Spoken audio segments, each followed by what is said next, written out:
السلام عليكم ورحمة الله وبركاته. إن الحمد لله نحمده ونستعينه ونستغفره ونعوذ بالله من شرور أنفسنا ومن سيئات أعمالنا. من يهده الله فلا مضل له ومن يضلل فلا هادي له. وأشهد أن لا إله إلا الله وحده لا شريك له وأشهد أن محمدا عبده ورسوله أما بعد. அன்புள்ள சகோதரர்களே, இன்றைய இந்த மார்க்க வகுப்பிலே இன்ஷா அல்லாஹ் இன்றிலிருந்து இன்னும் ஒரு 10 நாட்கள் அல் குர்ஆனிய அறிவமர்வு என்கின்ற தலைப்பில் குர்ஆன் சம்பந்தமான சில தகவல்களை நாம் இந்த குர்ஆனுடைய மாதத்திலே படித்துக் கொள்வதுதான் நோக்கம். இந்த தலைப்புகளை பொறுத்த வரைக்கும் இது ஒரு தனி வகுப்புகளாக சிறுவர்களுக்கு அதுபோல பெரியவர்களுக்கென தனி வகுப்புகளாக நடத்தப்பட வேண்டிய வகுப்புகள் இருந்தாலும் நம்மள இருக்கக்கூடிய மக்கள் அதிகமானவர்கள் அதுக்கென தனியான நேரம் ஒதுக்கி என்ன செய்வதில்லை, அல் குர்ஆனுடைய அறிவோடு சம்பந்தப்பட்ட விஷயங்களை படித்துக் கொள்ள பெரும்பாலும் முயற்சி எடுப்பது இல்லை. அந்த அடிப்படையில் இது ரமலானுடைய மாதம், குர்ஆனோடு சம்பந்தப்பட்ட மாதம் என்கின்ற அடிப்படையில் இந்த குறிப்பிட்ட நாட்களுக்குள் குர்ஆன் பற்றிய தகவல்களை, முக்கியமான தகவல்களை, அந்த குர்ஆனுடைய தஃசீர் பற்றியோ அல்லது அதை பற்றிய விளக்கங்கள் பற்றியோ உள்ள விஷயங்கள் அல்ல, மாற்றமாக அல் குர்ஆன் பற்றிய சில முக்கியமான தகவல்களை உங்களுக்கு மத்தியிலே பதிவு செய்யலாம் என்று நினைக்கிறேன். இன்ஷா அல்லாஹ் இன்றைய தினம் அல் குர்ஆனிலே உள்ள அந்த தொகுப்பு அல் குர்ஆனிலே உள்ள எழுத்து முறைமை பற்றியும் அதனது அடையாளங்கள் பற்றியும் ஒரு சில விஷயங்களை உங்களுக்கு மத்தியிலே சொல்லலாம் என்று நினைக்கிறேன். குர்ஆன் ஒன்று கையில் இருந்துச்சுன்னா ஒவ்வொருத்தரையும் பிரயோசனமா இருக்கும். நான் அது சொல்ற நேரத்துக்கு முஸ்ஹஃபாக இந்த இதாக சாஃப்ட்வேராக எப்பாக இல்லாம முஸ்ஹஃப் ஒன்று கையில் இருந்தால் மிக பிரயோசனமாக இருக்கும். அன்புள்ள சகோதரர்களே, அல் குர்ஆனை பொறுத்த வரைக்கும் நம்ம இதை ஒரு விரிவான ஒரு பகுதிகளாகவும் இந்த தொகுப்பு எழுத்து முறைமைகளை நம்ம பார்க்கலாம். இருந்தாலும் மிக சுருக்கமாக நான் இந்த விஷயங்களை சொல்லி செல்கிறேன். ரசூலுல்லாஹி ஸல்லல்லாஹு அலைஹி வஸல்லம் அவருடைய காலத்தில் அல் குர்ஆன் இறங்குகின்ற பொழுது, இப்பொழுது நம்ம இங்கிருந்து 1445 வருடங்கள் ரசூல் ஸல்லல்லாஹு அலைஹி வஸல்லம் அவர்கள் ஹிஜ்ரத் செய்து 1445 வருடங்கள் என்ன செய்து விட்டன, ஆகிவிட்டன. அப்ப இந்த 1445 வருடங்கள் என்று சொன்னால் ரசூல் ஸல்லல்லாஹு அலைஹி வஸல்லம் அவர்கள் பிரச்சாரம் செய்ய ஆரம்பித்து வஹி இறங்கி, இன்னும் ஒரு நம்ம 13 வருஷத்துல கூட்டிக்கிறோம் அப்படின்னா என்ன, 1458 வருடங்கள் நடத்தும். ஏன்னா ஹிஜ்ரத்து போனதுல இருந்தா வருடம் என்ன செய்யும், கணக்கெடுக்கப்படும். அதுக்கு முன்னால 13 வருஷம் ரசூலாங்க என்ன செஞ்சுக்கிறாங்க, பிரச்சாரம் செஞ்சுக்கிறாங்க. அதுக்கு முன் அப்போ ஒரு மொழியுடைய எழுத்து முறைமையையும் ஒரு மொழியுடைய நடைமுறையையும் நம்ம படிச்சு கொள்றோம். எப்படி என்று சொன்னா, ரசூல் 1458 வருடங்களுக்கு முன்னால எப்படி இருந்துச்சு என்று வேற எந்த மொழியிலையும் நம்ம என்ன செய்ய மாட்டோம், படிச்சு கொள்ள மாட்டோம். அரபு மொழியில மட்டும்தான் என்ன செய்யறோம், கிட்டத்தட்ட 1500 வருடங்கள் நம்ம சொல்லிக்கலாம். 1500 வருடங்களுக்கு முன்னால் எப்படி அரபுடைய எழுத்து முறைமைகள் இருந்தன, அதிலிருந்து எப்படி அதை என்ன செஞ்சது, வளர்ச்சி அடைந்தது என்பதை தெரிஞ்சு கொள்றதுக்கு இந்த குர்ஆன் போதுமானது. எனவே அல் குர்ஆன் ஓசை வடிவில ரசூல் ஸல்லல்லாஹு அலைஹி வஸல்லம் அவர்களுக்கு இறக்கப்படுகிற நேரத்தில் அன்றைக்கு அரபு மக்களுக்கு மத்தியிலே எப்படி எழுதுகின்ற முறைமை இருந்துச்சோ அந்த முறைமையில ஒவ்வொரு நபித்தோழர்களும் என்ன செய்தார்கள், எழுதி கொண்டார்கள். அப்படி எழுதி கொண்டிருக்கக்கூடிய காலகட்டத்தில், அன்றைய காலகட்டத்துல இந்த எழுத்துக்களுக்கு நுக்தா இஅஜாம் என்று சொல்வார்கள். அந்த நுக்தா வைக்கக்கூடிய பழக்கம் பெருவாரியாக இருக்கவில்லை. ஒரு சிலர் இருந்தார்கள்.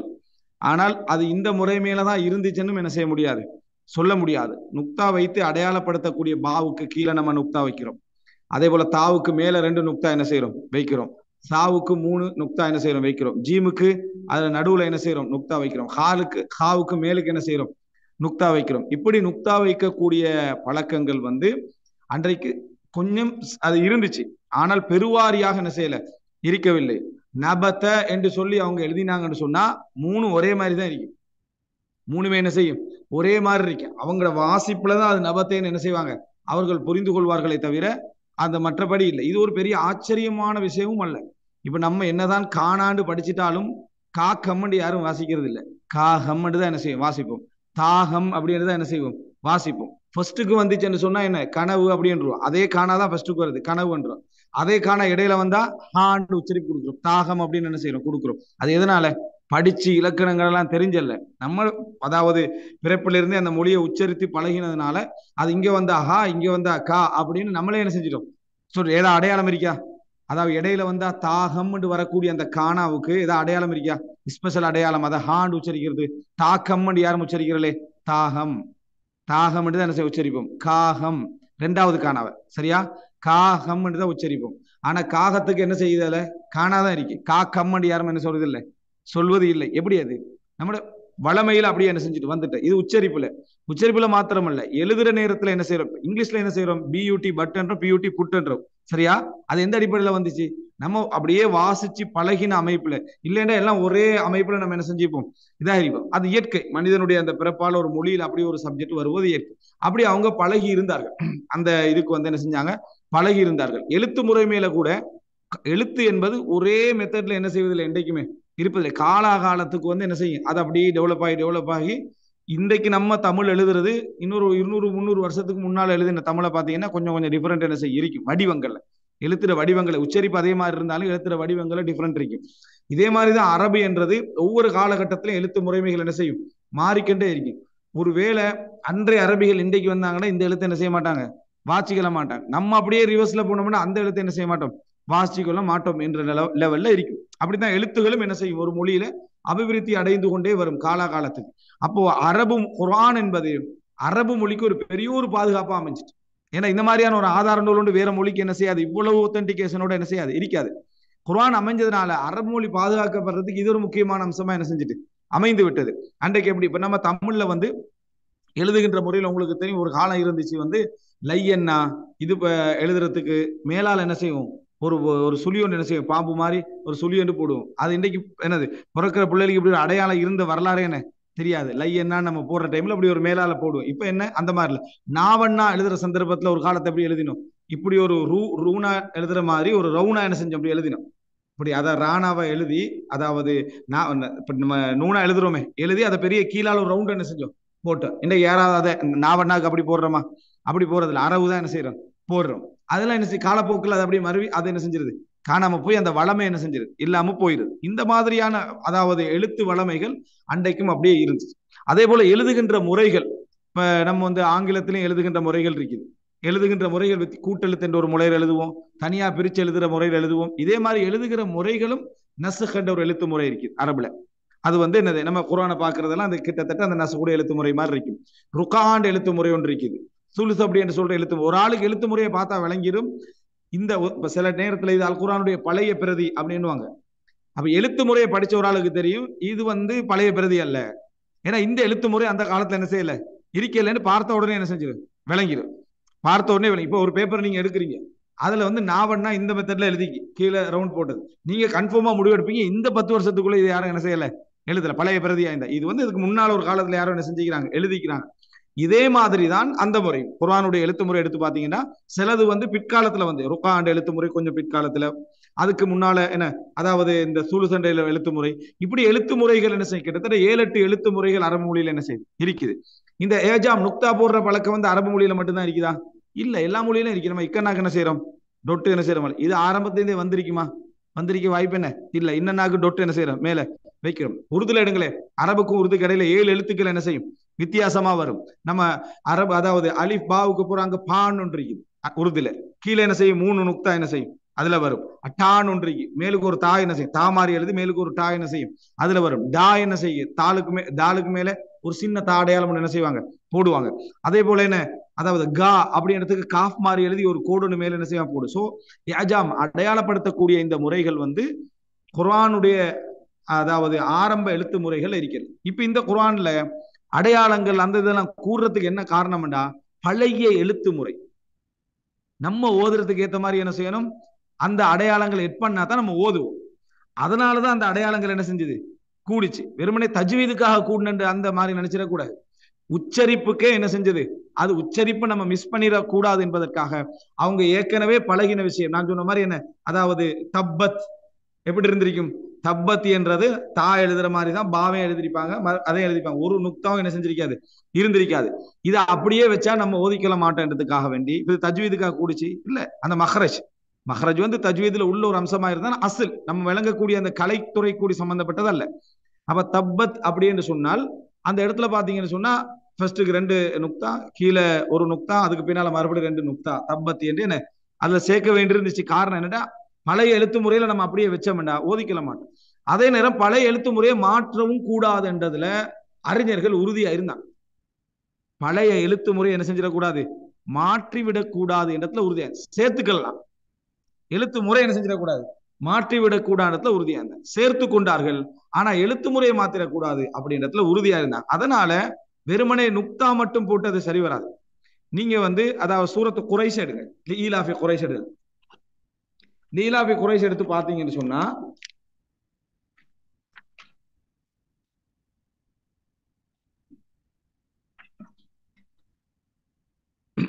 லீலாஃபில முதலாம் வசனத்தை பாருங்க. நீங்க அதுல உள்ள அந்த நுக்தா அடையாளத்தை, அதாவது நுக்தா அடையாளம் ஓகே, மத்த அடையாளம் பாருங்க. லீ அதுக்கப்புறம் லாவுக்கு என்ன செய்யுது, ஒரு மத்த அடையாளம் ஒன்று இருக்குது. அப்படிதான் லாவுக்கு பிறகு லாவுல ஒரு சின்ன ஒரு மத்த அடையாளம், அலிஃப் மாதிரி சின்ன அடையாளம் ஒன்று இருக்குது. இது இல்லாம ஓதுனீங்கன்னா எப்படி ஓதுவீங்க, லி லஃபின்னு தான் ஓதுவீங்க. லி லஃபி. அப்ப லி லஃபின்னு தான் அவங்க எழுதினாங்க. அந்த காலத்துல எழுதுற சந்தர்ப்பத்துல லி லஃபின்னு தான் என்ன செஞ்சாங்க, எழுதினாங்க. நம்ம அதை மத்து போட்டதுனால லி லாஃபின்னு ஓதுறோம். இல்லைன்னு சொன்னா லி லஃபின்னு தான் எழுத்த பார்த்து மட்டும் ஓதுறவர் ஓதுவார். மனநத்துல உள்ளவருக்கு பிரச்சனையே இல்லை. அவர் வந்து பார்த்தோன்னே லி லாஃபி குறைஷின் அப்படின்னு ஒதுக்கிட்டு போயிடுவாரு. ஆனா லி லாஃபி அடுத்தது பாருங்க, இங்க லி லாஃபில அதாவது ஹம்சாவோட யா இருக்குது, ஹம்சாவோட யா இருக்குது ஈலாஃப். அதே ஈலாஃப் அடுத்த வசனத்துல பாருங்க, ஃபர்ஸ்ட்டுக்கு எப்படி இருக்கு, அதுல யா இல்ல, எட் பண்ணிக்கிறாங்க. சின்ன ஒரு யா ஒன்று எட் பண்ணிங்கன்னா அதுல அது அடையாளப்படுத்திக்கிறாங்க ஈலாஃப் அப்படி என்று சொல்லி. அதுல லாமுக்கு மேல பாருங்க அலிஃப் இல்ல, லாமோட ஒரு மத்தொன்னு என்ன செஞ்சுக்கிறாங்க, அதுல சேர்த்துக்கிறாங்க ஈலாஃபி என்று. அப்போ இந்த அலிஃபுக்கு ஹம்சா இருக்கக்கூடிய அந்த யாவையும் எடுத்துட்டீங்கன்னா, லாமுக்குள்ள அந்த மத்தையும் எடுத்துட்டீங்கன்னா எப்படி வரும், இலஃபிஹிம் வரும். என்ன வரும், இலஃபிஹிம். அப்ப இலஃபிஹிம் வரும். அப்படி நம்ம ஓத போறது இல்ல, உச்சரிப்பு வச்சுதான் எழுத்து முறைகள் பாதுகாக்கப்பட்டுக்கிட்டே இருக்கு. உச்சரிப்பு வச்சுதான் எழுத்து முறைகள் பாதுகாக்கப்படுது. எழுத்து முறையை வச்சு உச்சரிப்பு பாதுகாக்கப்படுது. எப்படி, அதாவது ஒரு ஒரு ஒரு காலத்துல குர்ஆன் ஓதல் என்ற முறைமைகள் இல்லாம போற சந்தர்ப்பத்துல அல்லாஹ் காப்பாற்ற வேண்டும். அப்படியான சூழ்நிலை யாருக்கோ தெரிய வந்து அவங்க இதை பார்த்து என்ன செய்வாங்க, எழுத்து முறை வைத்து வைத்து அதாவது உச்சரிப்பை வைத்து எழுத்து முறை ஒன்று கொண்டு பாதுகாப்பா என்ன செய்திருக்கு. அப்ப இந்த அடையாளத்தை நம்ம என்ன புரிஞ்சு கொள்றோம்டா, குர்ஆன்ல இப்படி அதாவது சேர்க்கின்ற அமைப்புல இது வந்து எழுத்து, இங்க என்ன என்ன இல்ல, எழுத்து இல்ல, அடையாளம் உங்க உச்சரிப்புகள். அது யா அலிஃபு இதெல்லாம் என்ன எழுத்துகள் இல்லை. அப்ப எழுத்துக்கள் என்ன, அவங்க அன்றைக்கு எழுதுற முறையில அவ்வளவு ஷோர்ட்டா அடையாளப்படுத்துறதுக்கு தான் என்ன செஞ்சாங்க, எழுதினாங்க. அப்ப அடையாளப்படுத்துறதுக்கு எழுதுறதுல நிறைய எழுத்துக்கள் ஆங்காங்க என்ன செஞ்சிருந்தாங்க, அவங்களோட முறையில அன்றைக்குள்ள கிட்டத்தட்ட இப்ப என்ன 1400 சொச்சம் வருடங்களுக்கு முன்னால எழுதுகிற நேரத்துல அந்த ஒரு எழுத்து முறை நம்ம இன்றைக்கு என்ன செய்யறோம், வாசிக்கிறோம். உலகத்திலே 1400 வருஷத்துக்கு முந்தைய எழுதினத்தை வாசிக்கிறது நம்ம சமுதாயம் தானே. 1400 வருஷத்துக்கு முன்னால எழுதிக்கிற ஒரு பிரதிய காலாகாலத்துக்கு வாசிச்சிருக்கிறது நம்ம சமுதாயம் தான். அப்ப அந்த பாதுகாப்பு எல்லாம் எழுத்துக்கு என்ன செஞ்சான், கொடுத்தான். அப்ப இந்த அடையாளம் நம்ம புரிந்து கொள்ளணும். நுக்தா ஆரம்பத்துல வைக்கப்பட்டது மட்டுமல்ல, அதுக்கு அதாவது எழுத்துக்களுக்கு இடையில வந்து என்ன இந்த சின்ன சின்ன எழுத்துக்களை வந்து அதாவது பதிவு செஞ்சதுக்கான காரணம் உச்சரிக்காம நம்ம போயிடக்கூடாது. ஃபர்ஸ்ட் ஒருவர் இருப்பாரு, முஅல்லிம் இல்லாம ஒருவர் இருப்பாரு. அப்ப அவருக்கு அந்த அடையாளங்களை கொடுத்து இதை நீங்க யாவா என்ன செய்யுங்க உச்சரிங்க, இந்த சின்ன அலிஃப் வந்து அலிஃப் பெரிய அலிஃபா உச்சரிங்க. ஏன் பெரிய அலிஃபா எழுதல, அவங்களுக்கு பெரிய அலிஃபா போட்டுடலாம் தானே. குர்ஆன் எழுத்துல பெரிய அலிஃபா போட்டுடலாம், பெரிய அலிஃபா போட்டா நம்ம அதற்கு மாதிரி தான் ஓத போறோம். ஆனா அவங்க அதை எட் பண்ணல. அன்றைக்கு எப்படி எழுதினாங்களோ அப்படி எழுதணும். அதுல வந்து நம்ம எதையும் என்ன செய்யக்கூடாது, சேர்க்கக்கூடாது. அப்போ பின்னால வந்து அறிவில்லாம நம்ம இப்படி ஒரு காலகட்டத்தை போகிற டைம்ல எழுத்தர்கள் பிழை விட்டார்கள் சொல்லிடலாமா, இதுதான் பிரச்சனை. அதாவது எழுத்துல பிழை விட்டுட்டாங்க, இந்த இடத்துல அலிஃப் என்ன செஞ்சிருக்கணும், வந்திருக்கணும். அலிஃபை இல்லாம என்ன செஞ்சுட்டாங்க, எழுதிட்டாங்க. சரி, அலிஃபை இல்லாம எழுதிட்டா ஒரு பிரதியில எழுதிட்டாங்க, அடுத்த பிரதியில ஏன் எழுதணும், அதுக்கு அடுத்த பிரதிகளை ஏன் எழுதணும், பல 100 பிரதிகள் எடுத்திருப்பாங்களே, அந்த ஒவ்வொரு பிரதிகளை ஏன் எழுதணும் அப்படின்னா அது பிழை அல்ல. அது அர்த்தம் என்னன்னா, அன்றைக்கு அவர்கள்ட்ட எல்லாருமே அது ஒரு பிழையா கருதல, அந்த முறைமை தான் என்ன செஞ்சது இருந்துச்சு.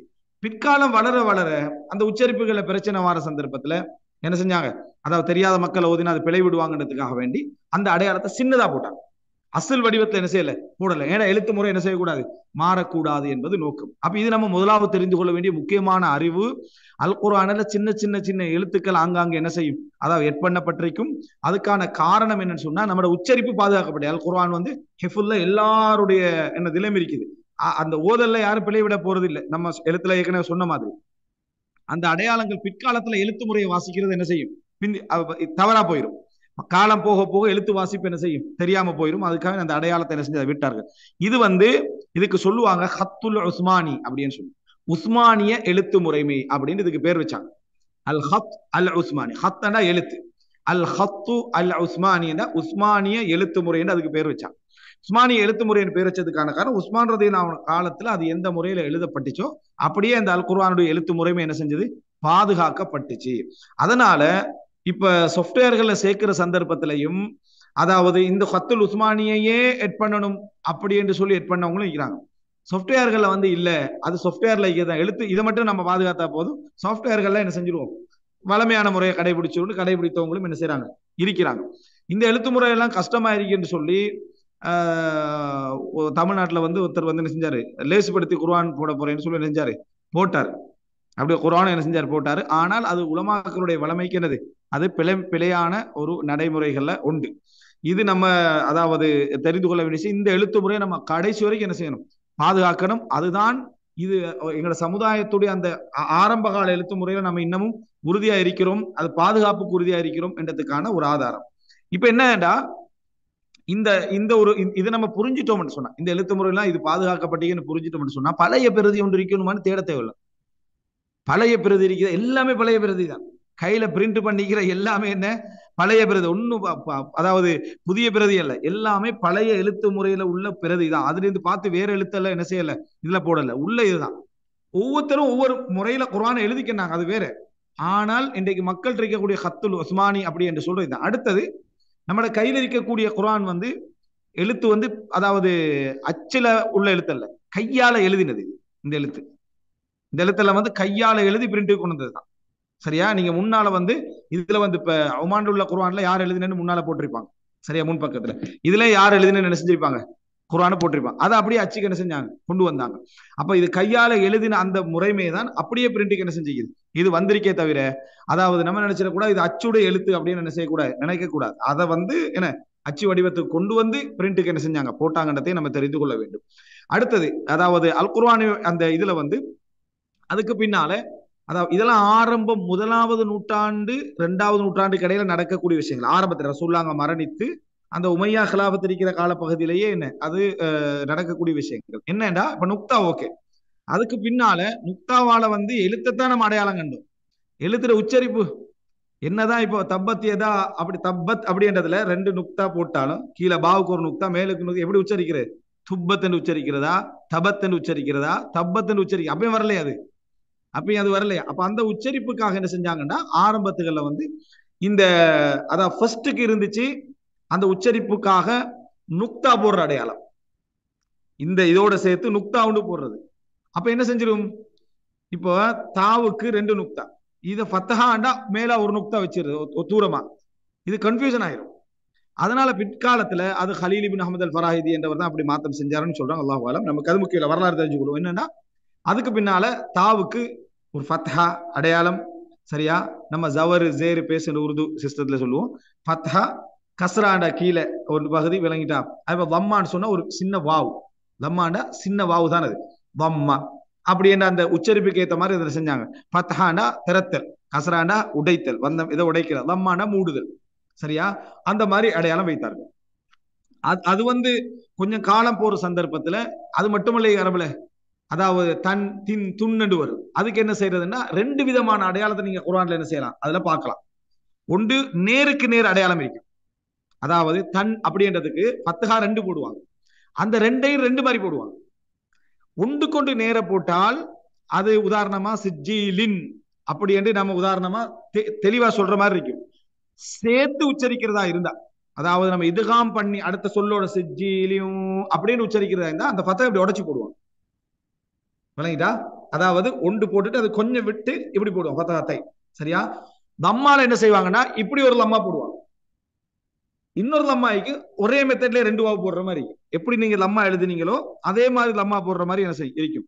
இது கஸ்ராலையும் அப்படி வரும், ஃபத்ஹாலையும் அப்படி வரும், தம்மாலையும் அப்படி வரும். அதுக்கு என்ன சொல்லுவாங்கன்னு சொன்னா அந்த நூனுடைய உச்சரிப்பை வெளிப்படுத்தி சொல்றது, சேர்த்து சொல்றது. இப்ப சிஜ்ஜி உதாரணமா சிஜ்ஜிலையும் அப்படி சேர்த்து ஓத முடிஞ்சிருக்கிறதுனால அந்த கஸ்ரா உடைச்சு போட்டிருப்பாங்க, ஒன்று கொஞ்சம் இப்படி போட்டிருப்பாங்க. நீங்க வந்து அதை அந்த எல்லா குர்ஆன்லயும் இது நடைமுறைப்படுத்தப்பட்டிருக்கான்னு தெரியல, ஆனா இதுல அப்படிதான் இருக்குது. நீங்க பாருங்க, அதாவது சூரத்துல் ஃபீல்ல பாருங்க, அது போல மத்த சூறாக்கள் எல்லாம் பார்க்கலாம்.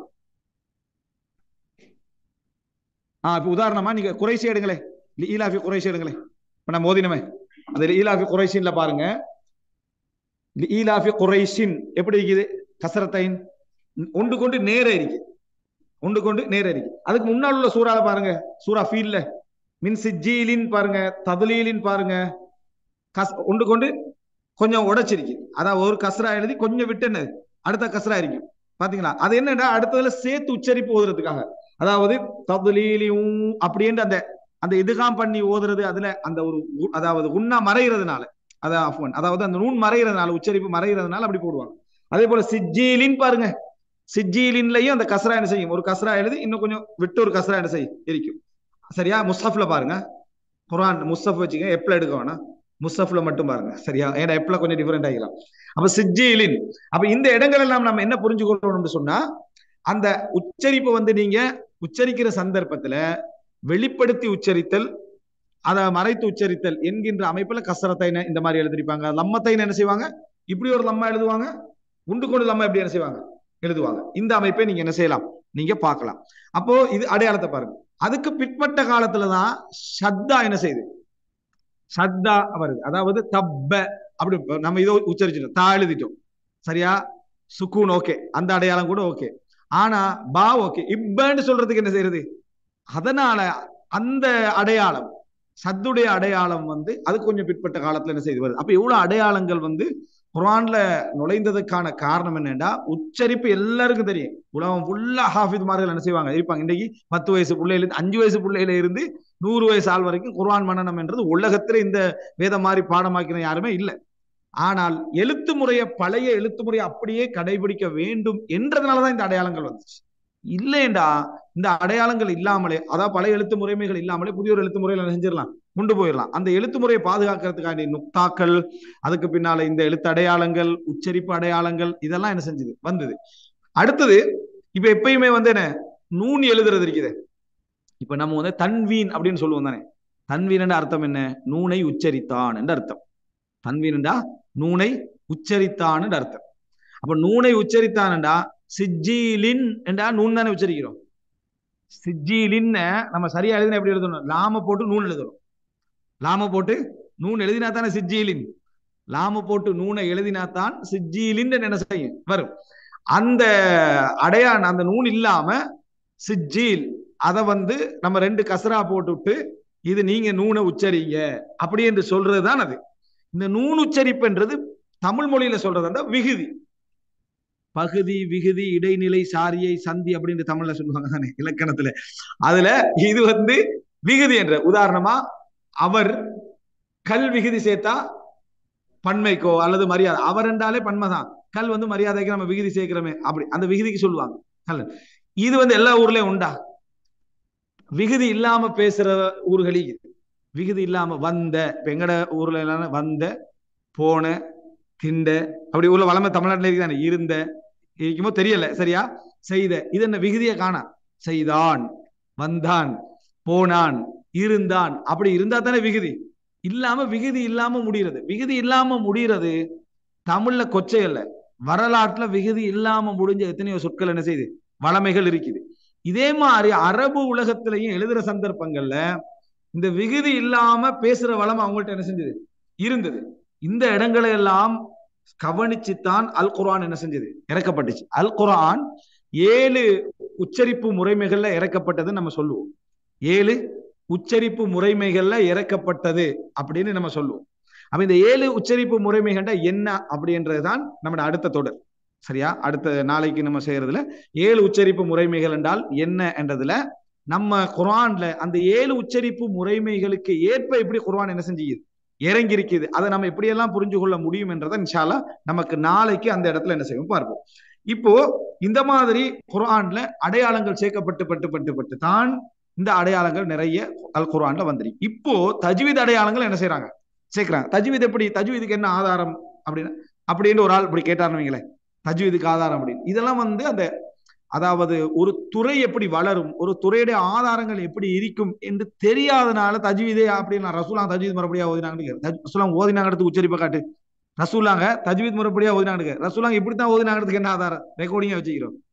ரசூல் ஸல்லல்லாஹு அலைஹி வஸல்லம் அல்ஹம்துலில்லாஹி ரப்பில் ஆலமீன் என்று இப்படித்தான் ஓதினாங்கன்றதுக்கு நீ ரெக்கார்டிங்கா வச்சுக்கிற, என்ன ஆதாரம்? எங்கட ஊர் தான் ஆதாரம்.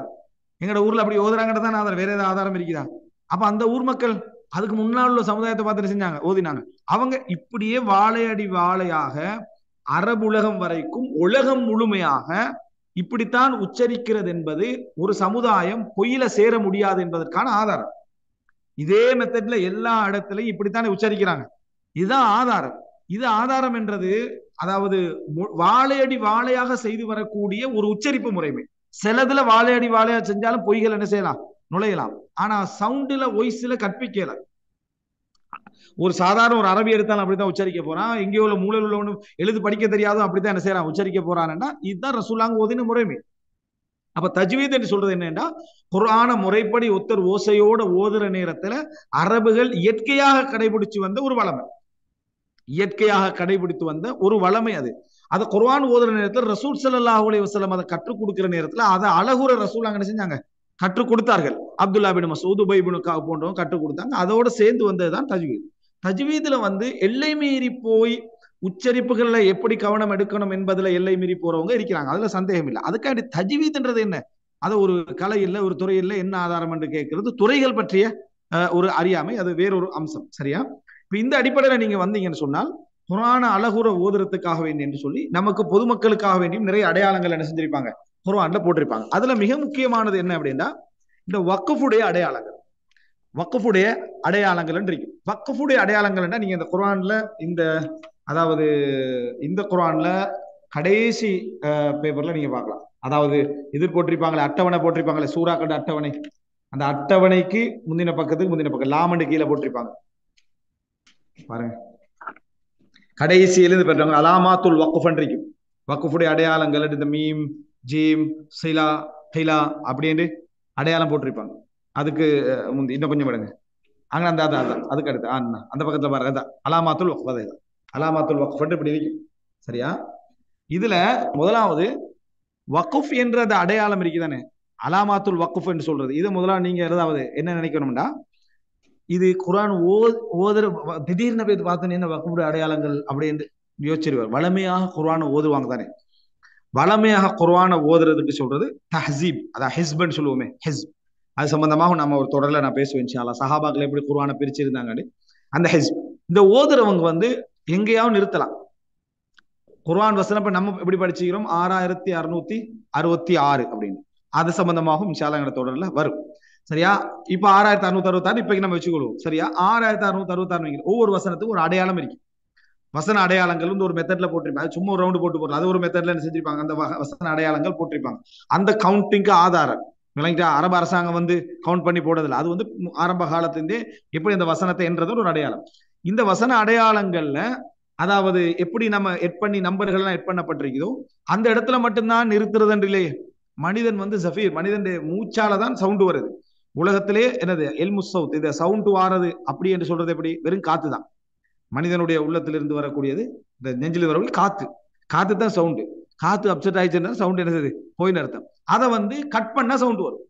முதலா கட் பண்ணும் இங்க இது சொன்னா இது ஒரு சவுண்டு. நீங்க காத்தை கட் பண்ணீங்கன்னா சவுண்டு. அது அடுத்தது இங்க அடித்தொழில் அப்படின்னு சொன்னா சவுண்டு, சொன்ன சவுண்டு. இதை வச்சுதான் அந்த இது செய்வாங்களே புல்லாங்குழல். புல்லாங்குழல் என்ன அவருடைய ஹந்தசா, அதனுடைய இந்த பொறியியல் காரணம் என்ன, சவுண்டை கட் பண்ணா என்ன செய்யும், அந்த வார காத்தை கட் பண்ண ஓசை என்ன செய்யும் வரும். அதே போல இங்கிருந்து வார ஓசையை கட் பண்ண அந்த காத்தை கட் பண்ண என்ன செய்யும், காத்து இல்லாட்டி ஓசை என்னது இல்லை அப்படியே இருந்தது. காத்து இல்லாம போனா ஓசை இல்லைன்னு, அதான் சவுண்டுக்குரிய சிம்பிளான அடையாளம். அப்ப இந்த சவுண்டு மனிதனுக்கு முழுசா வருமா? குர்ஆன் ஓதுகளை யாராவது அல்டி மூச்சை இழுத்து வச்சு குர்ஆன் ஓதுறதா இல்ல.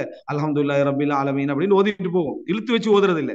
அப்ப எங்கெங்க நிறுத்துற இடத்துல நமக்கு ஒரு விளக்கம் இருக்கணும். அது பெரிய விளக்கம் எல்லாம் கொடுத்துக்கிட்டு இருக்கல அந்த இடத்துக்காக வேண்டி இங்க நிறுத்திடாதீங்க, இங்க நிறுத்தலாம், இங்க நிறுத்தக்கூடாது, இங்க நிறுத்தாம இருக்கிறது நல்லது, இங்க நிறுத்துறது நல்லது. அதான் அலாமத்துல் வக்ஃப்.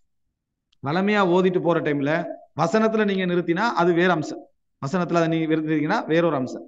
ஆனா இங்க நிறுத்துறது நல்லது, நிறுத்தாத நல்லது இப்படி என்ற சப்ஜெக்ட் அடையாளப்படுத்துறதா வக்ஃப். வக்ஃப்னா என்ன? நிறுத்துங்க. அப்ப அந்த வக்ஃப் என்ன? வக்ஃப் செஞ்சாரு அதான் நிறுத்துறது. அல்லாஹ்வுக்காக வேண்டி நிறுத்தியாச்சுன்னு அர்த்தம். நம்மளோட சொந்த என்ன பயன்பாடுகள் இல்லாம இது அல்லாஹ்வுக்காக வேண்டி கொடுத்தா அதான் வக்ஃப். அதோட பன்மை தான் அவுகாஃப், அதோட பன்மை தான் அவுகாஃப். அதே மாதிரி இதுவும் வக்ஃப், நிறுத்துறது அப்படின்ற அர்த்தம். இப்ப இதுல பாருங்க, அதாவது அலாமாத்துல் வக்ஃப்ல இந்த மீம் அடையாளம் வந்தா, இது நான் உதாரணங்கள் சொல்லல, நீங்க பாத்துக்கலாம். மீம் அடையாளம் வந்தீங்க அப்படின்னு சொன்னால் நீங்க கட்டாயம் அந்த இடத்துல என்ன செஞ்சிடணும்? நிறுத்திடணும். அந்த இடத்துல என்ன செஞ்சிடணும்? மீம் அடையாளம் வந்தா நிறுத்துங்க அப்படி என்று அது அடையாளம். ஜீம் அடையாளம் எங்கேயாவது வந்துச்சு அப்படி என்று சொன்னால் இதுல என்ன போட்டிக்கிறாங்கன்னு சொன்னா என்ன, இதுல பாருங்க, நான் சொல்லி முடிச்சு சொல்றேன். அதாவது நீங்க நிறுத்துறதும் சமம், நிறுத்தாம வைக்கிறதும் சமம். ஜாயிஸ் வணங்கிட்டா அந்த ஜாயிஸ்னா நீங்க நிறுத்தினாலும் பிரச்சனை இல்லை, நிறுத்தாவிட்டாலும் என்னது பிரச்சனை இல்லை அப்படி என்பதற்காகத்தான் இந்த என்னது ஜீம் போட்டிக்கிறான். நிறுத்துறது பிரச்சனை, இந்த இடத்துல நிறுத்தாம. ஏன்னா உங்களுக்கு கருத்து விளங்கி ஓதுறவங்களுக்கு தெரியும் இந்த இடத்துல நிறுத்தினா சிக்கலாகுமா, நிறுத்தாட்டி சிக்கலாகுமா.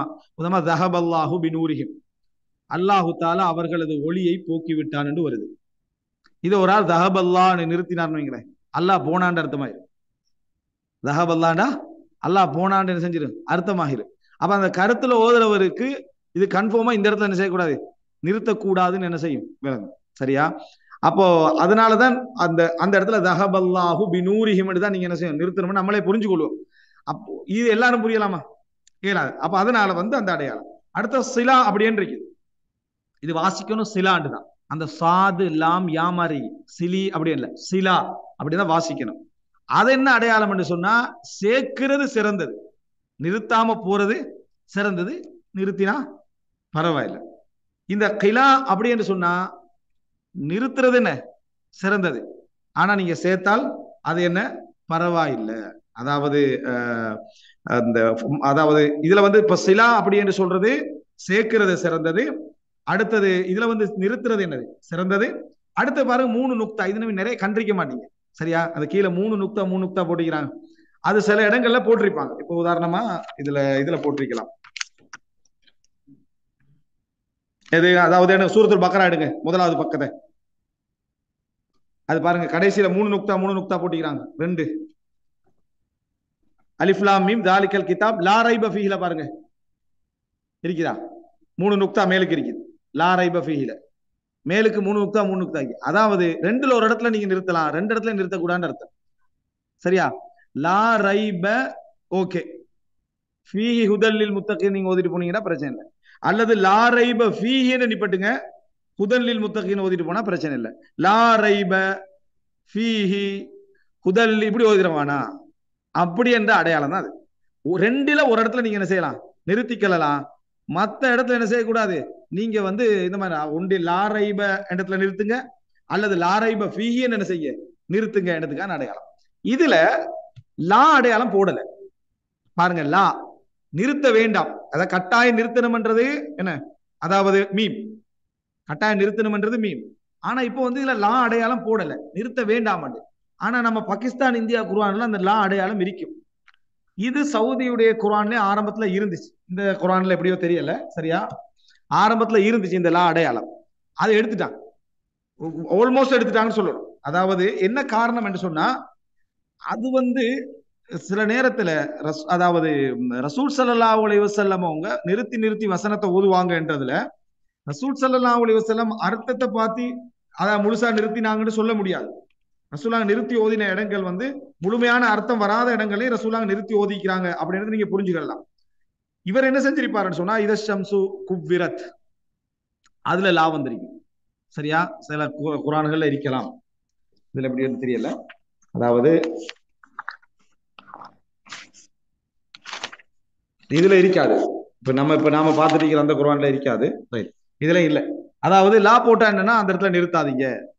அதுக்கு அரபு இலக்கண விதிப்படி அது வந்திருக்கு. விளங்கிட்டா? அதான் உதாரணமா தமிழ்ல சொன்னு வைங்களேன், வேகமாக பாடசாலைக்கு வந்து கொண்டிருந்த முஹம்மத் என்றா உங்களுக்கு விளங்க வசனம் முடியல. என்ன நடந்தது? முகம்மது என்னது நல்லா படிக்கக்கூடியவன் அப்படின்னு முடிஞ்சா தானே அது. அப்ப வேகமாக பாடசாலைக்கு வந்து கொண்டிருந்த முகமதில் லா போட்டிருப்பாங்க. அந்த வசனம் முடிஞ்சிருக்கு அரபுல, இங்க குரான்ல முடிஞ்சிருக்கும். இவங்க என்ன செஞ்சிருப்பாங்கன்னா லா போட்டிருப்பாங்க, நிறுத்தாதீங்க. என்ன காரணம்னா அவருடைய அர்த்தம் என்ன செய்யல, என்ன முழுமையாகல என்று லா போட்டு என்ன இந்த இடத்துல நிறுத்தாங்க, இந்த இடத்துல நிறுத்தாங்கன்னு அந்த லா வந்திருக்கும். இது வந்து ஆக பிற்பட்ட காலத்துல போடப்பட்டதுதான் இந்த லா. தஜ்வீத் அடையாளங்கள் எல்லாம் வந்து பிற்பட்ட காலத்துல போடப்பட்டது. அப்ப இது லா வந்து தஜ்வீத் அடையாளத்தோடு சம்பந்தப்பட்டது அல்ல. இந்த லா வந்து தஜ்வீத் அடையாளத்தோடு சம்பந்தப்பட்ட கருத்தோடு சம்பந்தப்பட்ட விஷயம். அதனால பிற்காலத்துல அந்த லாவை என்ன செஞ்சுட்டாங்க, எடுத்துட்டாங்க. அந்த லாவை எடுத்து அது இதம்சு குவிரத்துல போட்டிருந்தாங்க, இதம்சு குவிரத் நினைங்களா. அதே போல இப்ப இதுல இல்ல, எடுத்துட்டாங்கன்றதுனால. ஆனா நீங்க சில குர்ஆன்கள்ல பார்க்கலாம் அந்த லா அடையாளம் இருக்கீங்க, நிறுத்தி என்ன செய்ய, நிறுத்த வேண்டாம் இடத்துக்காக போட்டிருப்பாங்க. இப்ப அந்த லாவை என்ன செஞ்சுட்டாங்க, பல குர்ஆன்கள் இது எடுத்துட்டாங்க. இதை யாரா முஸ்லீம் அல்லா சகோதரர்கள் கேட்டிருந்தாங்க, குர்ஆன்ல மாத்தம் செஞ்சுக்கிறாங்க எடுத்துக்கிறாங்கன்னு அறகுறையா என்ன எடுத்துடாம, நம்ம இவ்வளவு நேரமும் சொல்லி கண்டிக்கிறது, உச்சரிப்பு பாதுகாக்கப்பட்டிருக்குது, எழுத்து பாதுகாக்கப்பட்டிருக்குது. மக்களுக்கு இந்த இடத்துல நிறுத்துறது, இந்த இடத்து அதாவது உச்சரிப்புக்கு இந்த அடையாளத்தை போடுவோமா வானமா அவங்களா விளங்கி கொள்ளட்டுமா என்றதோட சம்பந்தப்பட்டது மட்டும்தான். மற்றபடி எழுத்துலயோ இதுலயோ எந்த மாற்றமும் என்ன அதுல இல்லை. நாங்க இந்த மக்களுக்கு இவ்வளவு இன்னும் வசதி செஞ்சு கொடுப்போமா வேண்டாமா என்றதோட சம்பந்தப்பட்டது மட்டும்தான் இது. அப்ப இதெல்லாம் வந்து என்ன, அலாமாத்துல் வக்ஃப் என்று சொல்லப்படக்கூடிய ஒரு அம்சம்.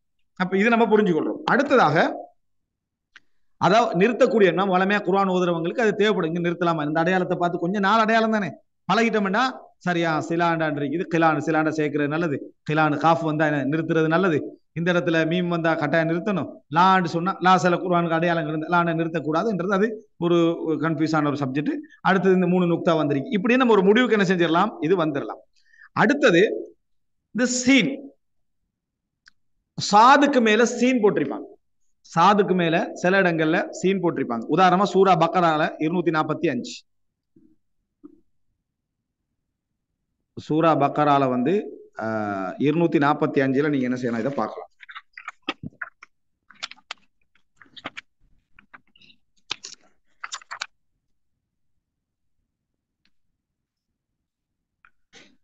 அதாவது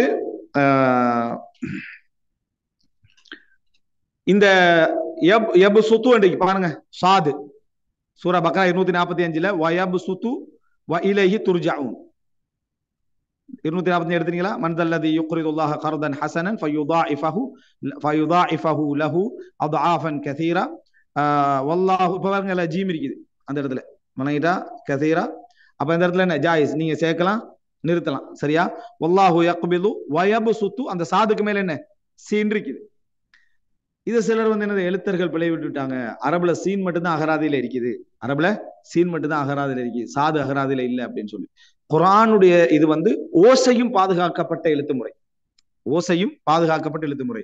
அதனால சில இடங்கள்ல அந்த தமிழ் சொல்லுக்கே உதாரணமா அந்த அப்படி ஒரு சொல்லி இல்லாது விட்டாலும் உச்சரிப்புக்காக தமிழ் ஒரு சொல்ல நம்ம எழுதினோம்னா எப்படி எழுதுவோமோ அதே மாதிரி எழுதப்பட்டதான் இது. இந்த யபுசுத்துல என்ன செய்வாங்கன்னு சொன்னா மேலுக்கு ஒரு சீன் போட்டிருப்பாங்க. இந்த யபுசுத்துல சீன் போட்டிருந்தா மேலுக்கு நம்ம ஓதுற கிராத்து முறை இருக்குது, நம்ம ஓதுற கிராத்து முறைக்கு சொல்லுவாங்க ஹஃப்ஸுடைய கிராத். இப்படி ஹஃப்ஸுடைய கிராத், ஏன்னா ஹஃப்ஸ் ரசூலுல்லாஹி கிராத் தானே போதுன்னு சொன்னீங்க, திடீர்னு ஹஃப்ஸுடைய கிராத் அதை நம்ம இன்ஷா அல்லாஹ் பார்ப்போம், சரியா. ஹஃப்ஸுடைய கிராத்து தான் நம்ம ஓதக்கூடிய முறை. இப்ப நம்ம சொன்ன மாதிரி 7 கிராத்து முறைகள் சொன்னேன், 10 முறைகள் இருக்குது, 7 இருக்கு 10 முறைமைகள் இருக்கு. அதுல எல்லாருமே இந்த அதாவது எபு சுத்துன்னு வார இடத்துல எபு சுத்துன்னு முதலாம், எபு சுத்துன்னு சீன் போட்டு என்ன செய்யலாம் முதலாம், எபு சுத்துன்னு முதலாம், எபு சுத்துன்னு முதலாம். அடுத்தது நான் சொல்லக்கூடிய 3 வசனத்திலையுமே இன்னும் ஒரு 3 வசனம் சொல்லுவேன், இந்த 3 வசனத்திலையும் நீங்க சீனும் போட்டு உச்சரிக்கலாம், சாதும் போட்டு என்ன செய்யலாம் உச்சரி, எபு சுத்து எபு சுத்து. அடுத்தது என்ன, அதாவது பஸ்தா பஸ்தா, சீனும் போடலாம் சாதும் போட்டுக்கலாம். அதே போல முசைத்திரூன் முசைத்திரூன், சாது சீன். அதே போல லஸ்தா அலைஹிம் பி முசைத்திர் பி முசைத்திர், அங்க சாது ரெண்டும் போடலாம். மற்ற எல்லா காரிகளுடைய கிராத்துகள்லையும் நம்ம ஓதக்கூடிய ஹஃப்ஸுடைய கிராத்து முறைமை இருக்குது, நம்ம ஹஃப்ஸுடைய கிராத்து முறைமையில ஓதுறோம், ரசூலுல்லாஹ் ஓதின முறைகள்ல அதுவும் உண்டு. இந்த கிராத்து முறையில தான் இந்த அடையாளம். ஏன்னா இந்த முஸ்ஹப் எல்லாம் ஹப்ஸ் அண்ட் ஆசிம் தான் இருக்கு. இந்த முஸ்ஹப் எல்லாம் வந்து ஹப்ஸுடைய கிராத் தான் இதுல போட்டிருப்பாங்க முன்னுக்கால. இதுல எல்லாமே என்ன செய்வாங்கன்னு சொன்னா, எபுசுத்துக்கு மேல சீன் வந்துச்சுன்னு சொன்னா நீங்க அப்ப அதை வந்து சாதா ஓதக்கூடாது, சீனா ஓதணும். மேலுக்கு சீன் வந்தா எபு சுத்து சீன், எபு சுத்து, சாதா ஓதக்கூடாது. அப்ப நல்ல முறையில புரிஞ்சுக்கணும். ஹப்ஸுடைய கிராத்து முறை மேல ஓதுற சந்தர்ப்பத்துல நீங்க அந்த ஹப்ஸுடைய கிராத்தை தான் முழுமையா கடைபிடிச்சு ஓதணும்னா எபு சுத்து. மத்தபடி நீங்க எந்த கிராத்தையும் கடைபிடிச்சு ஓதுறதா இருந்தா அந்த இடத்துல சீன ஓதினாலும் பிரச்சனை இல்லை, சாது ஓதினாலும் பிரச்சனை இல்லை. இப்ப அடுத்தது இருங்க சூரா அராஃப் 69. சூரா அராஃப் 69 அதுல பாருங்க 69 வசனத்துல, அதாவது எடுத்துறீங்களா 69. அவ அஜிப்தும் அன் ஜாஅக்கும் ذிக்ரும் மின் ரப்பிக்கும் அலா ரஜுலின் மின்கும் லியுன்திரக்கும் வذ்குரு இஸ் ஜஅலக்கும் خلفاء من بعد قوم نوح وزادكم في الخلق بسطة.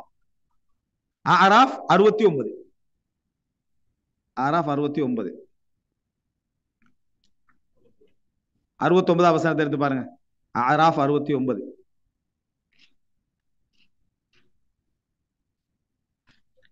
குரான அஃபசரமா ஒரு சூரத்தை எப்படி எடுத்துக்கிறது ஒரு பயிற்சி. சரியா? இன்ஷா அல்லாஹ் அது நாங்க அந்த டைம் வரக்குள்ள பார்ப்போம். சரியா? அப்போ இதுல வந்து அராஃப் 69 அந்த 69ல பாருங்க, பஸ்தாண்ட் ஒரு சொல்லு வரும். இல்லாட்டி குறிச்சு வச்சுக்கோங்க, சரியா? புறம் பாத்துக்கலாம். பஸ்தாண்ட் ஒரு சொல்லு வரும். வஸாதக்கும் ஃபில் ஹல்கி பஸ்தாண்ட். அதுக்கு மேல பாருங்க சீனோடு போட்டிருப்பாங்க. அந்த சீன் என்ன அப்படின்னா, இங்கேயும் மேலுக்கு சீன் வந்தா என்ன, அதாவது சீன் தான் உச்சரிக்கணும், பஸ்தாண்ட் தான் உச்சரிக்கணும். யாருடைய கிராத் அடிப்படையில? ஹப்ஸுடைய கிராத்து முறைமையில நீங்க என்ன செய்யணும், சீன் தான் உச்சரிக்கணும். மற்றபடி மத்த கிராத்து முறைகளை நீங்க ஓத போறீங்கடா சீனும் ஓகே, சாதும் ஓகே. ஆனா நம்ம ஓதிட்டிக்கிறது ஹப்ஸுடைய கிராத் முறை, அதனால அதாவது நம்ம பஸ்தா என்றத பஸ்தா சீன் தான் உச்சரிக்கணும். சூரா தூர் 37 அடுத்து எடுங்க. சூரா தூர் 37 ஏன்னா அடையாளப்படுத்துறேன், இந்த 4 தான் இருக்கு, அதனால அடையாளப்படுத்துறேன். சூரா தூர்ல 37வது வத்தூர் வகிதாபி மஸ்தூர். இந்த தூர் எடுங்க. இதுல 37வது வசனத்துல அம் இந்தஹும் ஹஸாயினு ரப்பிக் அம் ஹுமுல் முஸைத்திரூன் என்று. சூரா தூர் 37. அவங்களுக்கு அந்த அத்தியாயத்துல நம்பர் சொன்னா லேசாரிங்க. சரி சரி எடுத்துட்டீங்களா? 37 சூரா தூர் வந்து 52. சரி 52ல 37. அப்ப அதுல பாருங்க முஸைத்திரூன் அப்படின்றதுல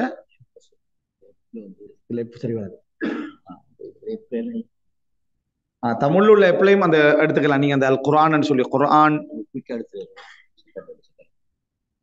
அது நான் கடைசி சொல்றேன். அதாவது சூரா தூர் 37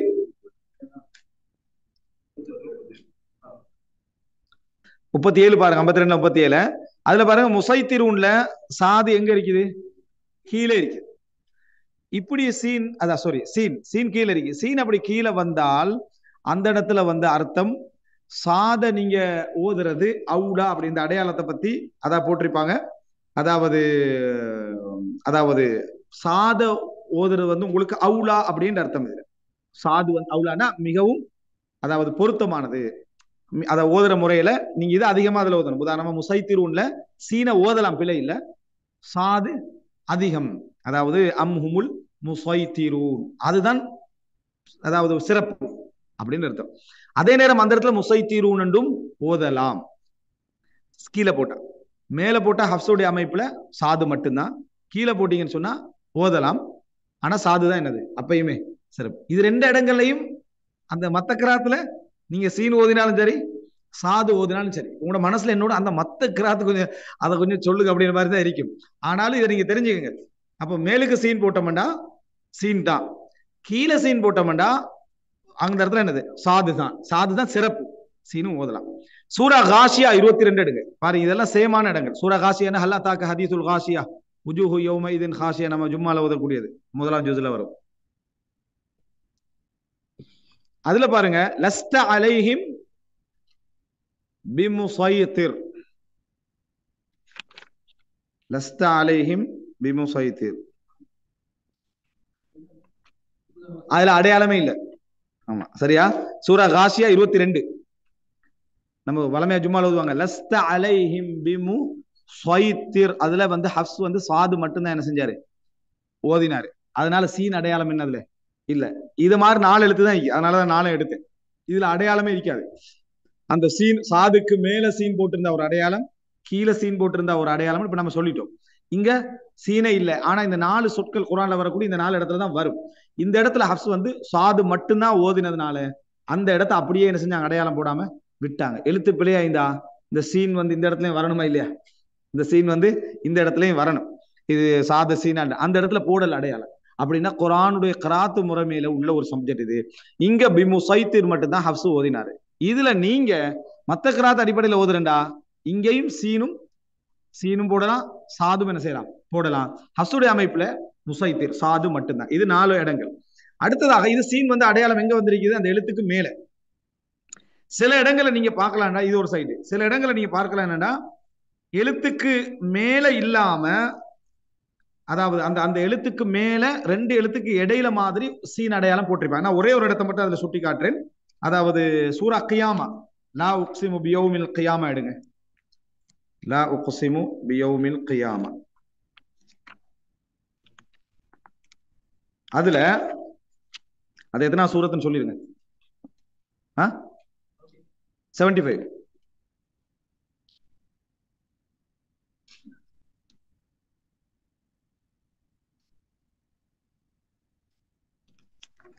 எடுத்துட்டீங்களா? 75 27வது வசனத்தை எடுங்க.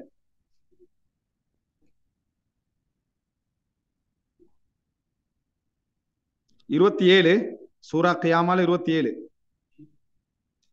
வக்கீல மன்றா, அதுக்கு மேல சீன் அடையாளம் இருக்குதா? சரி, இந்த மாதிரி குர்ஆன்ல சில இடங்கள்ல, ஒரு குறிப்பிட்ட இடங்கள் தான், ஒரு 4-5 இடங்கள்ல வந்து இந்த அடையாளம் வரும். இப்ப நம்ம சாதுக்கு மேல சீன் வந்து அது அசில் சீன், உச்சரிப்பிட்ட அடையாளத்தை சொல்றதுக்கு இல்ல. அப்படின்னா என்ன, இந்த இடத்துல நீங்க சீனா ஓதுங்க அல்லது சாதா ஓதுங்கன்றதுக்கு வந்து எழுத்தது, அது எழுத்து. இந்த இடத்துல அதுக்கு உச்சரிக்கிறதுக்கு வரல. சுகூத் சக்தா, கொஞ்சம் சைலண்டா கண்டினியூ பண்ணுங்க, கொஞ்சம் சைலண்டாக்கி கண்டினியூ பண்ணுங்கன்றதுக்கு வந்தது. சரியா? உதாரணமா வகீல மன் ராக், மன் ராக்னு போகாம மர்ராக்னு போயிடாம வகீல மன் ராக் அப்படின்னு கொஞ்சம் நிறுத்தி போறது. வகீல மன் ராக். என்ன காரணம்டா, மன் ராக், மன்னடா யார், ராக்னு சொன்னா உங்களில் இப்ப மந்திரிப்பவர் யார், இவருக்கு உயிர் போற நேரத்துல மந்திரிக்கிறவர் யாரு. இதை நீங்க வேகமா அரபு மொழியில சேர்க்கிற மாதிரி சேர்த்தீங்கன்னா அர்த்தம் எல்லாம் வேற மாதிரி வரும். மர்ராக் அப்படின்னா அந்த குழம்பு வைக்கிறவன் அர்த்தமாயிரும். குழம்பு வைக்கிறவரு, மரக்கண்டா குழம்பு, அந்த அர்த்தங்கள் வேற வேற அர்த்தங்கள். அதே போல நீங்க வளமையா இது ஓதுவீங்க சூரத்துல் காஃப், இவஜன் வரும், அப்படிதானே? அன்சல அல்ஹம்துலில்லாஹி அல்லதி அன்சல அலா அப்திஹில் கிதாப வலம் யஜஅல் லஹு இவஜன் கையிமன். சரியா? இவஜன் அதாவது தனது அடியார் மீது வேதத்தை இறக்கி அதில் வளைவை என்னது, அத வளைவில்லாத வேதத்தை இறக்கி அல்லாஹ்வுக்கே எல்லா புகழும். கையிமன் ஸ்ட்ராங்கான பலமான அர்த்தம். நீங்க இவஜன் கையிமன் ஸ்ட்ராங்கான வளைவை ஏற்படுத்தி அல்லாஹ்வுக்கு எல்லா புகழும் இந்த குர்ஆன்ல. இவஜன் வளைவை, அதாவது வளைவில்லாத ஒரு வேதத்தை ஏற்படுத்திய, அதாவது அல்லாஹ்வுக்கு எல்லா புகழும். அதே போல அந்த வேதம் கையிமன் ஸ்ட்ராங்கானது பலமானது அப்படின்னு வரும். யுவஜன் கையிமன் அதை சேர்த்து சொல்லிட்டீங்கன்னா பலமான அதாவது வளைவுன்னு வந்துடும். என்ன அர்த்தம் வந்துடும்? பலமா. அதனால யுவஜன் கையிமன் கொஞ்சம் அந்த இடத்துல நிறுத்தி அது ஓதுற, அந்த இடத்துல கொஞ்சம் நிறுத்தி ஓதுறதுக்காக அந்த இடத்துல சீன் என்ன செஞ்சிருப்பாங்க, போட்டிருப்பாங்க. அந்த மேலுக்குரிய சீனுக்கு அர்த்தம் சக், கொஞ்சம் நின்றுவது. வகையில மன் ராக் அப்படின்னு, வகையில மன் ராக் அப்படின்னு என்ன செய்யக்கூடாது, போகக்கூடாது. அது மன்றாக்குன்னு வராது. உச்சரிக்கோள் எப்படி வரும்னா தஜ்வீத் படிச்சவங்களுக்கு தெரியும். வகையில மர்ராக்குன்னு அதுல போயிடும். நூன் வந்து அதோட சேர்ந்தனது வகையில மர்ராக் அப்படின்னு போயிடும். அப்படி வரக்கூடாது, அப்படி வரக்கூடாது. வக்குர் ரப்பி என்று ஓதுறோமே, வக்குர் ரப்பி, சரியா, சித்தினி இல்மா. அப்ப இந்த இடத்துல வர மாதிரி இதுல வந்துடும். இந்த இடத்துல மன் ராக், மன் ராக் அப்படி, அதுக்கு தான் அந்த சீன். இந்த அடையாளங்கள் நீங்க குர்ஆன்ல சில இடங்கள் என்ன செய்யலாம், நீங்க பார்க்கலாம். அது அர்த்தம் அங்க சாது சீனா எழுதப்பட்ட அது மாதிரி இல்லை, அல்லது சாத சீனா உச்சரிக்க அது மாதிரி இல்லது. இது வந்து கொஞ்சம் நிறுத்தி சக்தா கொஞ்சம் அமைதியோட காட்டி போக்குவதற்கான இடங்கள். இறுதியாக, அதாவது குர்ஆனுடைய அடையாளங்கள் என்று நிறைய உண்டு. நான் மிக பிரதானமான அடையாளங்கள் தான் இதை போறேன். இறுதியாக நீங்க பார்க்கலாம் என்றா, அதாவது குர்ஆன்ல 7 அலிஃப்கள், அலிஃபாத்து சபான்னு சொல்லுவாங்க. 7 அலிஃபுகள் வரும். அது நீங்க வளமையான பாக்குற அலிஃபு டிஃபரெண்ட் ஒன்று இருக்கும். அதுல அந்த வசனங்களை நான் சொல்லிடுறேன், நீங்க குறிச்சு வச்சுக்கங்க. சரியா? ஒன்று என்ன, நம்ம சரியா 5:30 முடிச்சிடணும். சூரா கஹஃப் வழங்கிட்டா, சூரா கஹஃப் 38. அதுல வந்து லா சூரா கஹஃப் லாக்கின்னாண்டு ஒரு அலிஃப் ஒன்று இருக்கு. லாக்கின்னாண்டு ஒரு அலிஃப் ஒன்று இருக்கு. அந்த இடத்துல நீங்க நிறுத்தினீங்கன்னா லாக்கின்னா அப்படின்னு தான் என்ன செய்யணும், நிறுத்தணும். ஆனா சேர்த்து ஒரு டைம்ல லாக்கின்ன ஹுவல்லாஹு ரப்பி என்று தான் என்ன செய்யணும். சேர்த்து ஒரு டைம்ல அந்த அலிஃபை என்ன செய்யக்கூடாது, உச்சரிக்க கூடாது. சூரா கஹஃப் 38. ஆனா அலிஃப் இருக்கும் அங்க. சேர்த்து ஒரு டைம்ல அந்த அலிஃப் என்ன செய்யக்கூடாது, உச்சரிக்க கூடாது. அது எல்லாருக்கும் தெரியும். அரபுல அன என்று எழுதினா எப்படி எழுதுவோம்? அன எழுதுற டைம்ல அரபுல எழுதுறவங்களுக்கு தெரியும். அன நூன் போட்டு அலிஃப் ஒன்று இருக்கும் நூனோட. ஆனா அந்த அலிஃப் என்ன செய்ய மாட்டோம், நம்ம உச்சரிக்க மாட்டோம். அது சேர்க்கிற டைம்ல உச்சரிக்கிறது இல்லை. சேர்க்கிற டைம்ல உச்சரி, அதான் மத்த சொல்லோட சேர்க்கிற டைம்ல என்ன, அடுத்த சொல்லோட லாக்கின்ன ஹுவல்லாஹு ரப்பின்னு சேர்த்து ஓதிட்டு போறோமே, அப்ப அது உச்சரிக்கிறது இல்லை. ஆனா நிறுத்தினோம்டா லாக்கின்னா அப்படின்னு நிறுத்துற இடங்கள் வருமே, நம்மளா நிறுத்திடுவோம். அந்த இடத்துல நிறுத்திட்டோம்னா லாக்கின்னான்னு தான் என்ன செய்யணும், நிறுத்தணும். அடுத்தது அதாவது சூரத்துல் அஹ்ஸாப்ல பாருங்க, 10வது வசனம், 66வது வசனம், 67வது வசனம், மூணுமே சூரத்துல் அஹ்ஸாப். சரியா? என்ன, 10வது வசனம், 66வது வசனம், 67வது வசனம். அதுல நீங்க பார்க்கலாம் வததுன்னூன பில்லாஹி துனூனா அப்படின்னு இருக்கு. வததுன்னூன பில்லாஹி துனூனாண்டு சேர்த்து ஓதினா அந்த துனூனாண்டு நிறுத்தக்கூடாது. அந்த அலிஃப் இல்லாம உச்சரிச்சுட்டு போயிடணும். சேர்க்காம ஓதினா துனூனா என்ன செய்யணும், நிறுத்தணும். அந்த அலிஃப் அதுல இருக்கும். அதனால ஒரு அடையாளம் அந்த இடத்துல போட்டிருப்பாங்க. மேலுக்கு ஒரு சின்ன வட்டமான ஒரு அடையாளம் என்ன செஞ்சிருப்பாங்க, போட்டிருப்பாங்க. இந்த வட்டமான அடையாளங்கள் பல விதமா வரும். ஒன்று நீட்ட அடையாளம், ஒன்று ரவுண்ட் அடையாளம், அப்படியெல்லாம் என்ன செய்யும் அதுல வரும். ரைட். எப்படியோ அந்த இடத்துல நீங்க அந்த அலிஃபுக்கு மேல ஒரு அடையாளத்தை கண்டுட்டீங்கன்னா அது புரிஞ்சு, கொஞ்சம் நீட்ட வடிவத்திலான ஒரு அடையாளத்தை கண்டுட்டீங்கன்னா, வட்டமான நீட்ட வடிவத்தான அடையாளத்தை கண்டுட்டீங்கன்னா நீங்க என்ன புரிஞ்சுக்கணும், சேர்க்கிற டைம்ல இது என்ன செய்யக்கூடாது, அதை உச்சரிக்க கூடாது. நிறுத்துற டைம்ல என்ன செய்யணும், உச்சரிக்கணும்ன்றதுக்காக வேண்டி. அதே போல சூரா அஹ்ஸாப்ல 66வது வசனம் வஅதஅனர் ரசூலா, நிறுத்தினீங்கன்னா யா லைத்தனா அத்தஅனல்லாஹு வஅதஅனர் ரசூலா அனு நிறுத்தணும். நிறுத்தலைன்னா என்ன, சேர்த்துக்கண்டு நீங்க அதை ஓதிட்டு போற மாதிரி இருக்கும். ஃபஅதல்லூன சபீலா 67, சூரா அஹ்ஸாப் 67. ஃபஅதல்லூன சபீலா நிறுத்தினா, சேர்த்தோம்னா சபீல என்ன செய்வோம், சேர்த்து போயிடுவோம். அடுத்தது அதாவது சூரா இன்சான், அஹ்ஸாப்ல 3, இன்சான்ல 2. சூரத் தஹர் வெள்ளிக்கிழமை ஃபஜ்ர்ல ஓதுவோமே, அதுல 2. அப்ப உங்களுக்கு ஞாபகம் வச்சுக்கிற கொஞ்சம் லேசது. அதாவது நம்ம வளமையா ஓதுற சூரத்துல் கஹ்ஃப்ல 1, அதான் 38வது வசனம். சூரத்துல் அஹ்ஸாப்ல 3, சூரத்து தஹர் சூரத்து இன்சான்ல 2. அப்ப அந்த இடத்துல 6 இடம் என்ன செஞ்சுட்டு வந்துட்டு. அடுத்து அதுல என்ன அப்படின்னு சொன்னால், அதாவது இந்த எப்படி சூரத்துல் இன்சான்ல வருதுன்னா, இன்னா அஅததுனா லில் காஃபிரீன சலாசிலான்றி, நிறுத்தினா சலாசிலான்னு நிறுத்தணும்.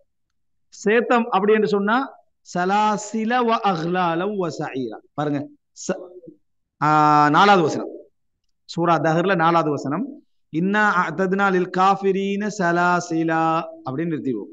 சேர்த்து ஓதினோம்னா சலாசில வ அஹ்லால வ சஈரா. அலிஃப் இருக்கும் அந்த இடத்துல, அடையாளமும் போட்டிருப்பாங்க.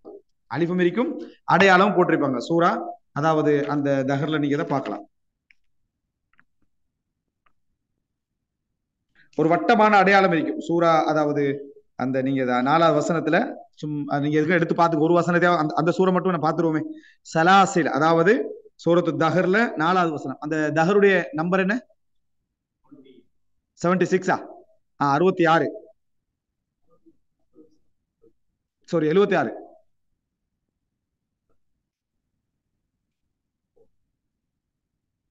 அதுல பாருங்க 44வது வசனம் பாருங்க, இன்னா அத்ததுனா லில் காஃபிரீன சலாசில. அந்த அலிஃபுக்கு மேல ஒரு ரவுண்ட் ஒன்று இருக்கும். ஆமா 4வது வசனம். சரியா?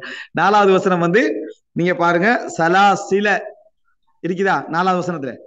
அதுல சலாசில அலிஃபுக்கு மேல ஒரு வட்டம் இருக்குதா இல்ல, ஆரம்பமே இருக்கும். சூரத்துல் இன்சான்ல 4வது வசனத்துல இருக்குமா, 4வது வசனம் 76வது அத்தியாயம். எடுத்துருக்கீங்களா நிலம்? அதுல பாருங்க சலாசில அந்த அலிஃபுக்கு மேல வந்து ஒரு வட்டம் இருக்கு. அந்த வட்டம் என்னன்னா, நீங்க சேர்க்கிற டைம்ல இதை உச்சரிக்காதீங்க. சேர்க்கிற டைம்ல இதை உச்சரிக்காதீங்க. சலாசில வ அகலால, சலாசில. அப்ப அந்த அலிஃபை நம்ம உச்சரிக்கல பாருங்க. சலாசில நிறுத்தினீங்கடா சலாசிலா அப்படின்னு. இன்ன அத்ததுனாலில் காஃபிரீன சலாசிலா அப்படின்னு என்ன செய்வோம், நம்ம நிறுத்துவோம். நிறுத்துற டைம்ல உச்சரிங்க, நிறுத்தாத டைம்ல உச்சரிங்க. அதுக்கு தான் அர்த்தம். அதே சூறால 15வது வசனம், அதே சூறால 15வது வசனத்தை பாருங்க.